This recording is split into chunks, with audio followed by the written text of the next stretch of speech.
Sir, I present to you the 20 Rovers who comes with the desire to be admitted to the Rover Scout Brotherhood and to receive your initiation in your hands, sir.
At bilang pag-alala sa pangalan ng Roberto Castor ay nabuo ang Rover Circle 11.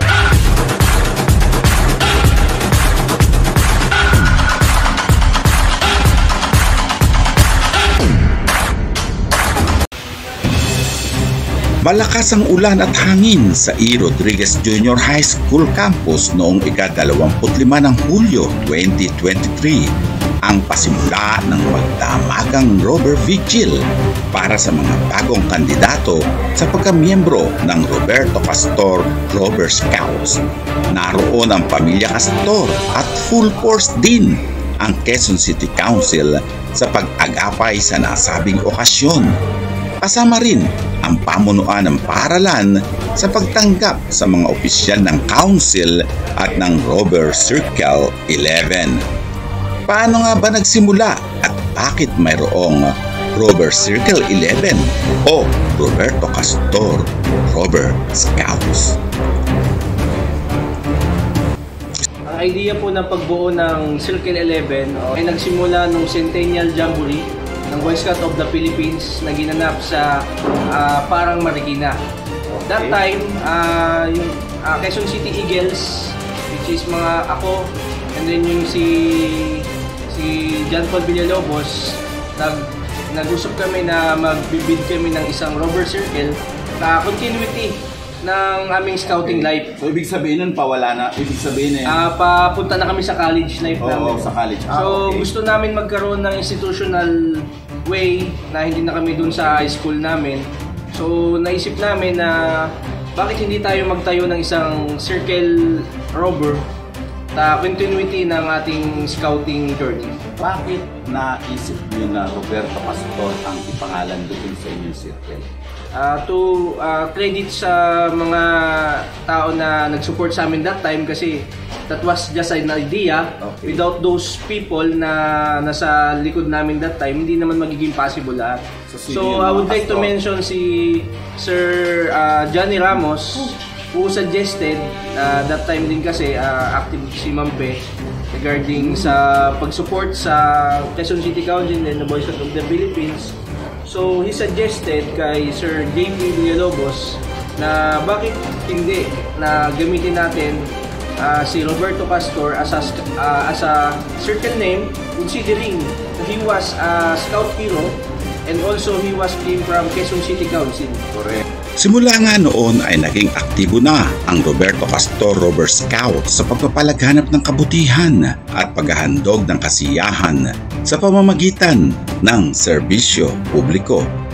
Ang pangalang Roberto Castor sa ngayon ay hindi lamang nakakabit sa nakaraan, kundi maging sa kasalukuyan sapagkat ang mga adhikain ng bayaning si Roberto Castor ay buhay na buhay sa mga miyembro ng Rover Circle 11. At kasabay nito ay unti-unting paglago ng kanilang samahan na hinahasa ng mga namumuno dito sa pagbibigay ng mga serbisyo at kalinga sa kanilang kapwa at sarili. Makikita ang mga miyembro ng Rover Circle na nakikiisa sa mga gawaing makakatulong sa komunidad na naging daan upang unti-unting umukit ng sariling pangalan ang Rover Circle 11 sa larangan ng scouting. Ang Roberto Castor Rover Scouts ay isa na ngayon sa mga iginagalang at tinitingalang sandigan ng mabuting ehemplo ng scouting movement. Sila rin ay kaagapay ng Quezon City Council at pati na ng National Office ng Boy Scouts of the Philippines sa mga aktibidad nito tulad ng jamboree, camping, mga training at kahit na nga sa mga community service at ilang pang mga aktibidad. Bilang pagpapahalaga sa ikabubuti at paglinang ng mga kaalaman ng mga miyembro ng Circle 11, ay ipinapadala rin sila sa iba't ibang training at mga aktibidad ng mga Boy Scouts of the Philippines upang lalo pang linangin ang kanilang kaalaman sa pamumuno at sa pagbibigay halaga sa pagtulong sa komunidad. Dahil dito ay lalo pang nagdingning ang pangalan ng bayaning si Roberto Castor kahit na 60 taon na ang nakararaan mula nang ito ay masawi sa isang trahedya na umagaw sa kanyang kabataan at mga pangarap sa buhay. Ayon sa mga naugila ng kaanak nito, hindi sila titigil sa pag-alala sa pangalan ng kanilang kaanak at gagawin ang pagpapahalaga sa kabayanihan ni Roberto Castor sa pamamagitan ng pagkalinga sa mga kabataang nagnanais maging mabuting mamamayan sa pamamagitan ng scouting. Ako natin ang Castor family. Ganun din po sa inyong mga advisor ng Circle 11. Tandaan nyo, pag-recite nyo ng sangalan ng aking dangal, i-recite nyo ito na mayroong taimtim. At huwag nyo i-recite ito ng mabilisan. Masaya nito. Ilang kayo? 18. Tapos ang staff, 18 din. O 19. 19 din tayo. Saya nito. Maniwala kayo, napakasarap maging Rover Scout. Kahit nasa malayong lugar kayo, mag-ingat ang puso nyo ang scout. Nasa mundo, hindi lamang sa oras na ito, matatapos ang invigilator.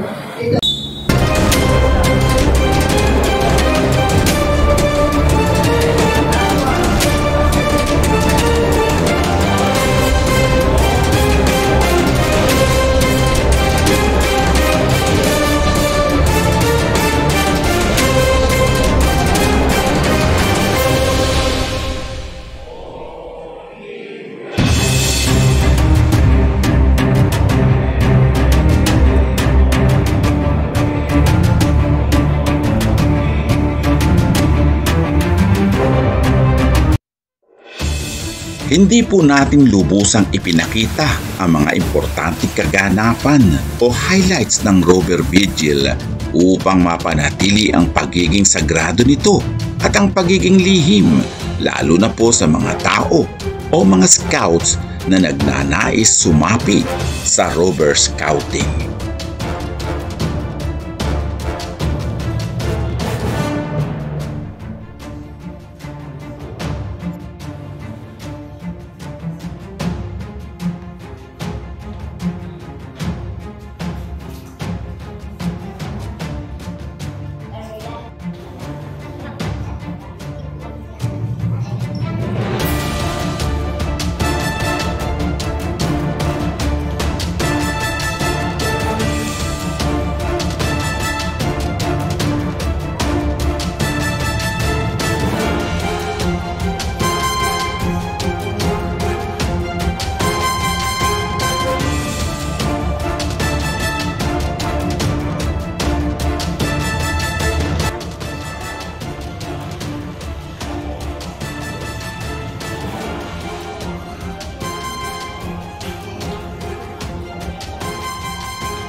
until we meet again.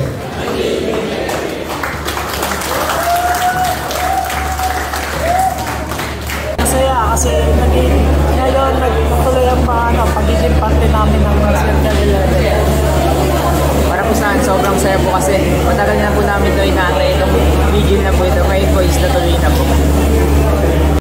Masaya po yung member of Circle 11 po.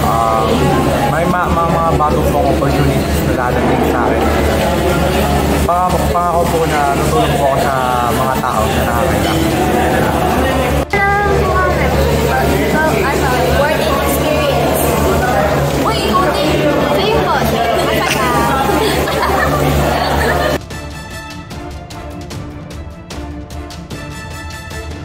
Ayan, okay. Kasama po natin ngayon ang mga prime movers ng Circle 11 o ng Roberto Castor Robber Scouts. Ayan, good morning, good morning, good morning, mga ma'am and sirs. Ayan, ma'am, please, and sir, please, can you introduce yourself? Ako po si Josephine Castor, ang pinakabatang kapatid ni Scout Roberto Castor at isa din po member ng RCRS 11. Ako si Ryan Ibo, isa sa founding member ng Roberto Castor, Circle 11. Ako po si Pe Castro, Pangang, Children Manager. At the same time, ako din po ay institutional head. Lawrence V. Antonio po, advisor ng RCRS Circle 11. Ayan, naku, mapalad po tayo ngayon dahil kasama po natin talaga ang tinatawag na prime movers ng Circle 11. Matanong ko lang po mga ma'am and sir, bakit po ba nabuo ang Circle 11 o ang Roberto Castor Robber Scout? Ang idea po ng pagbuo ng Circle 11 ay nagsimula nung Centennial Jamboree ng Boy Scout of the Philippines na ginanap sa Parang Marikina. Okay. That time, yung Quezon City Eagles, which is mga ako, and then yung si John Paul Villalobos, nag-usap kami na mag-build kami ng isang robber circle, continuity ng aming scouting life. Bakit naisip nyo na Roberto Castor ang ipangalan doon sa inyong circle?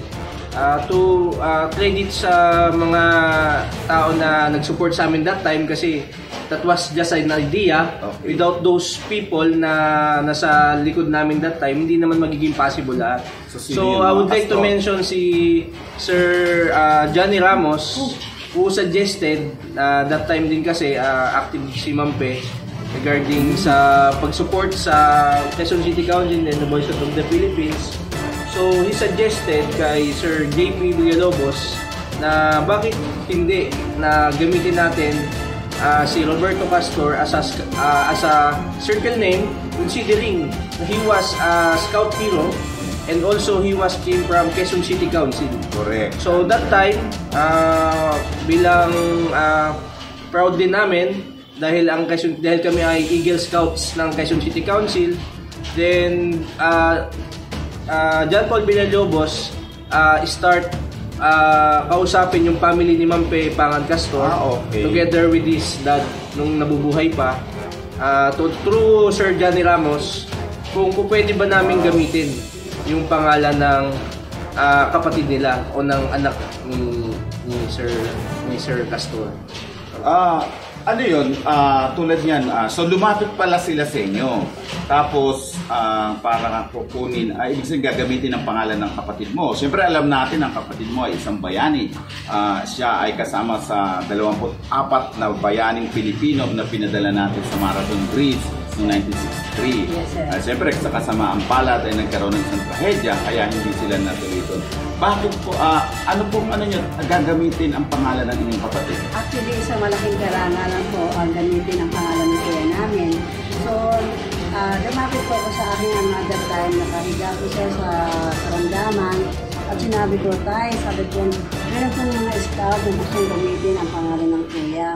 Sumangayon naman ang aming tatay. Sabi ng tatay ko, anak, okay lang. Basta siguruduhin mo na ang magiging membro mo ay karapat-dapat maging scout. Alalahanin mo din na ang kuya mo ay namatay na isang bayani at kailangan ang magiging kasapi ng scout na yan, ng scouting unit na yan, ay hindi dudungisan ang karangalan ng kapatid mo. Matagal, 50 years na natin inalagaan. Kasi that time. So, yun lang ang pakiuso ng tatay ko. Ako naman ay see to it na lahat na magiging kasapi ko ay deserve na maging gamitin, naging membro ng aming Scout Roberto Castor. At ako naman ay natutuwa sapagkat that time at ngayon, kinukumpara ko, mga kabataan pa sila noon, ngayon ay nagiging professional din sila. At hindi lang pinagmamalaki ko bilang membro ng Scout Roberto Castor, meron na silang nagawa sa scouting. Ang iba dyan ay professional na naglilingkod. Yan, si engineer. Engineer na. Ngayon, meron din akong mga members na nasa BFP, sa Bureau of Fire. Wow, so mga talagang naging factor din na naging edge din nila, nakatulong din yung pagiging member namin. Kasi sir, ang dami nila lang sila mga activities. Lagi kami, yung grupo namin, lagi natapak sa mga activities, like for example, APL, masali kami sa mga rubber boat, at so many activities na ang lagi rin natapak ay ang Scout Roberto Castor. Kaya very proud din ako dahil ang mga members ko talagang hindi putit member ko sila mga smart. So, malaking bagay din sa akin na ang mga members ko ay kaya nga hindi lang smart, hindi lang maging example ng role model mga scout. But then, pinakikita nila sa akin, sa pamilya ko, na sila ay nandoon na. At karapat dapat. Tawagin yung scout of that scout. Ma'am, kayo po, nung binubuo po yung itong circle na to, nasaan po? Kayo po ba ay rover na sumali? Kasi nakita ko tapos kayo po ay naka-uniform ng rover. Naging member din po ako, naging po ako. Ako po ay nasa ibang bansa. Subalit pag kinakailangan po mga service activities, ako po ay nakasupport. Doon po sa So hanggang ngayon po talaga ang umasigaw sa support niyo? Taga-ibang bansa po ako pero nasabi ko nga po, kailangan ng service ay nare-reach po ako katulad kung saan ako babalik ko lang sa Amerika at bumalik ko ulit ako ngayon. Para lang po sa review at sa 6-year service anniversary. Death anniversary.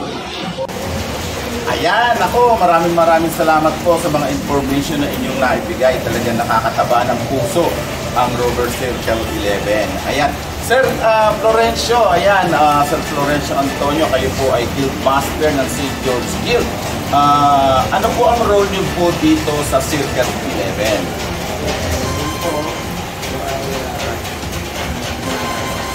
Yes, pili na po na ating central manager na maging isa sa mga advisors. Dalawa po kami yan. Ayun, ang story na kung bakit ako napakonect sa RCRS ay ito. Bata pa lang ay pangarap ko ng makapag-isama sa jamboree sa labas ng bansa. At ito nga, nung malaman ko yung magkakaroon ng 11th World Jamboree, ay sinikap ko sa tulong ng mga kaibigan at kamag-anak na makapag-raise ng pondo. Mayroong isang malaking kumpanya, Manila Chronicle, na sinagot ang sponsorship ko sa participation sa 11th World Jamboree. Wow. Kaya parang yung problema, kung magpaalam na ako sa mother ko, ang sabi ko, hindi kita papayagan. Yung lahat ng camping mo, pinapayagan ko. Pero parang ito, ayaw kita papayagan. Dahil may nararamdaman ako iba. Parang intuition ng mother. Kaya ang sagot ko naman, libre naman lahat. Ano pa ang hinaharap natin? So, in short, hindi ako natuloy. So, ang aking pangarap nyo, tuloy, punta ko. Tapos, malapit na sila, umalis noon, after several days, in-announce na ang plano ng mga 24 scouts and scouters ay nagkaroon ng peri sa Indian Bombay. Yun. So, yung pangarap ko, hindi man ako natuloy, dapat kaya 25 ako masasama. Hindi ako natuloy. Tapos ako, Siguro hindi ko pa time na meron pa akong tungkulin gagalapan dito sa scout. Dito sa atin sa Pilipinas. Ngayon, sa pagka-lipat ko sa council mula sa Manila, napunta po ako sa Quezon City. At dito ko na-meet si Sir Manin. Yung pong inyong kuya na naging kami ni Sir Rapi, ako, tsaka si Sir Al Garcia, naging the big four ng Quezon City Council. So sabi nga, big four, si Sir Manin naging partner namin. So lahat ng lakran, dahil kami kasama yung kuya niyo nang talaga. Yan, yun. Yun nga, tapos naano ko yung na-invite nga ako sa isa mga meeting ng RCRS. Kaya sabi, Sir, pwede ka ba maging advisor? Eh ako naman, dahil nga yung need ko nung jamboree, sabi ko, pwede punto pa rin dito. At makikita involved sa RCRS. Ayun po naging simula ng ano. At yun naman St. George at RCRS, ang RCRS ang kuya. So yung lahat ng senior scouts nag-graduate pa pupunta sa age ng Robert Scouting, yun ang mag-yun ang dito kanila. Okay. Parang yung pumigaling sa St. George na. Galing naman. Kaya matitrain sila ng gusto niya. Kaya doon sa aming headquarters, makikita yung logo ng RCRS at nandun ang logo ng St. George. Okay, maganda. So talagang kayo ngayon po ay nag-work together. Ayan. Sir, matanong ko lang, marami po kayong mga project. Ano po? Ano pa po yung mga future projects na dito po sa inyong consultant? Alam ko na super busy at super dami kayo ng mga activities. Ano pa po ang mga plano niyo, mga activities niyo in the future? Actually, Roberto Castor was founded December 11, 2014. December 11? 2014. So, next year, we will celebrate our 10th anniversary 10th year. Wow. As Rover Circle here in Quezon City. As an active Rover Circle here in the Quezon. Actually, tingin ko, siguro by next start ngayon, papunta next year dahil galing tayo sa pandemic, so na-limit din yung mga activities namin. Considering yung mga health protocols, hindi namin mai-ano lahat ng plans namin. Pero since nagluwag na yung ating health protocols, meron kaming mga prepare na mga future projects for this year and for the incoming our 10th anniversary. For the 10th anniversary. So this will be our project anniversary. So siyempre naasahan namin. Niluluto pa. Actually meron na kami mga naka-line up ngayon ng mga feeding programs, and then mostly siyempre number one, sinusupport namin ang aming local council. Wow. Sa lahat ng activities ng aming local council, ang RCRS ay laging nandyan. Wow. Para ipakita sa mga scout ng Quezon City na ang Rover Scouting ng Quezon City ay talagang active at working. Ma'am, kayo bilang isa sa mga, syempre, mga supporters, ano po ang masasabi nyo at very active po talaga ang Rover Circle here? Nagpapasalamat po kami kasi despite na nanggaling sila sa Batang Scouts, ay patuloy nilang ginagawa nila ang pupuli bilang Scouts.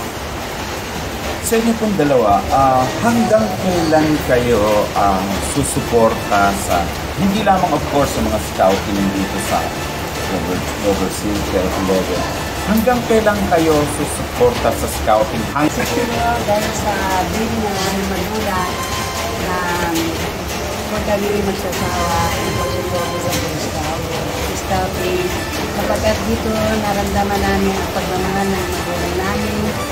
Dahil siguro dahil sa aming kapatid na nagbigay ng hindi lamang karangalan sa mga Pilipinas, hindi sa amin ay sila yung naging inspirasyon namin.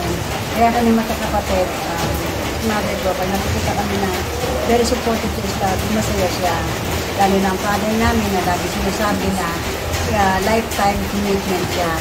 Ang mother ko naman, sinasabi ng mother ko na hanggang nabubuhay siya, mahal niya ang scouting. So, yun yung naging sa amin, nakatin mo sa aming isipan na mahal ng magulang namin ang scouting. Ganun din susundin namin ang kagustuhan ng aming magulang. Patuloy kami susuporta sa mga scout. I remember, nung kamamatay ng kuya ko,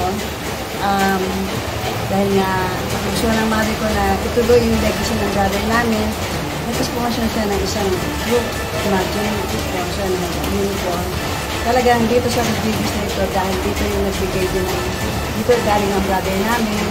At yun, nakaano sa amin, hindi namin makalimutan yung mga memories na yun na lahat ng mga activities ng scouting dito sa Rodriguez, pinipunta ng father ko, pati mga Boy Scout, hatid sundo sa bawat activities. Wow. So, kaya siguro yung i-practice na yon ginagawa rin namin mga anak na nandiyan kami nakaalala sa mga batang scout.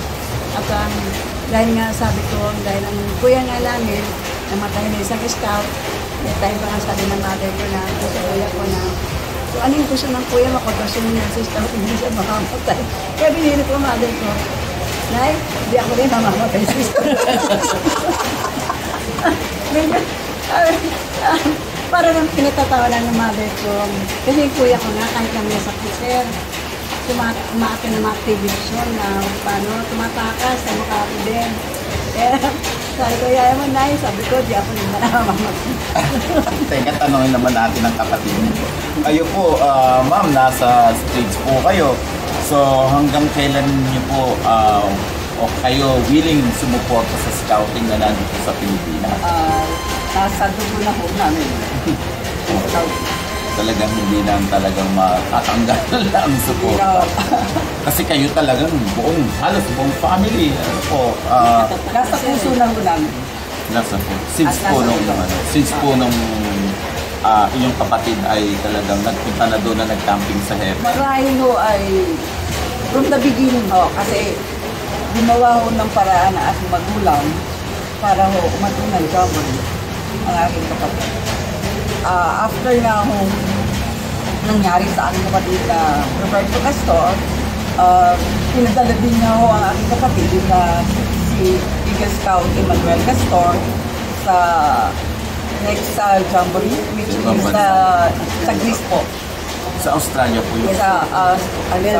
Sa Melbourne, Australia po. So talagang nasa blood na ho talaga namin at hindi na maayos ang pagka-scout. Siyempre, nalaman na namin ito sa mga kamag-anak namin na ang father ko pala nag-create din ng mga community scout. Kaya siguro ganun din ang kanyang agikain niya. Kaya sinasabi ko rin sir, because of our father, na gusto niya yung tularan siya. Kasi ang father ko nag-serve ko sa barangay for almost 35 years. Volunteer muna, nag-start siya ng tanod. And then, because of yung kanyang dedication sa community service, na ano siya, hindi ng promotion tawag doon. In-endorse siya ng isang nakatatas na governor. Nakita yung kanyang ginawang community service sa barangay Siena. So, walang ano yun, sir, siya yung the longest and the eldest barangay, kapitan ng barangay Siena. So, yung commitment talaga sir na, sabi ko nga, Castor committed to serve. Yun lang yun. After this, after ng inyong Robert Vigil, madadagdagan kayo ng mga 19 or 18? 19 na napakalaki po noon na addition sa inyong so, paano nyo ma-manage? Dami yan. So, yung mga activities po ninyo, anong mga activities po nakalaan dito sa mga bagong member? Ang St. George po talagang masisipag po ang alam niya. Saka tutulungan kami ng parents namin, ng kuya namin, saka ng mga kapwa sa kapatid. I'm sure alam naman siguro, sabi ko na, God knows yung intention namin para sa kabataan. So alam naman din ni God na pagpuso namin ang pagbilig ko sa mga kabataan. Na may guide sila na maging mabuting mamayan, maging anak ng Diyos. Wow, ang galing. O kuya, last question ko sa'yo. Hanggang kailan ka naman mananatili dito sa Circle 11? Siguro yung influensya na rin po ng Pamilya Castor. Nakita nyo naman po yung takbo ng buhay nila. And nakita nyo naman po yung success ng mga stories nila. Alam Ma'am Joy, kay simula sa brother nila kay Sir Robert hanggang sa kuya nila na Sir Eagle Scout Emmanuel Castor. Ako po bilang isang scout na isang Eagle Scout na-inspire sa kanila. Na-inspire ako sa kanila na parang although yung bata pa ako, ang scouting talagang more on outdoor activities lang. Nung nandito kami sa Circle, nakita ko na ang scouting pala is a way of life. Once you live with scouting, scouting will lead you to the right path. Wow. Yun ang gusto naming ituro sa members namin, hindi lang sa members namin, kundi sa mga bata na na-handle namin sa community, sa mga batang scout, na ang scouting is a way of life. Wow. Once you live in the guided with the scouting, you have a clear path going to success. Wow. So nagamit mo yung pamantayan? Yes, sir. So I think until my last breath, I will be a Boy Scout. Wow, ang galing naman. Ito si Sir. May involved na natin, kaya po nasabi kanina. Ang RCRS dahil active ngayon. Kaya lang may kulang lang sa exposure sa media. Dumating na sa Sir. Ang laban. Ito na. Nagbuha yan. Ito na. Nagbunga na rin, Sir. Hindi yan makikit man. Saka po, hindi rin sa yung mga apo. Sila Michael. Pati yung bunso nila.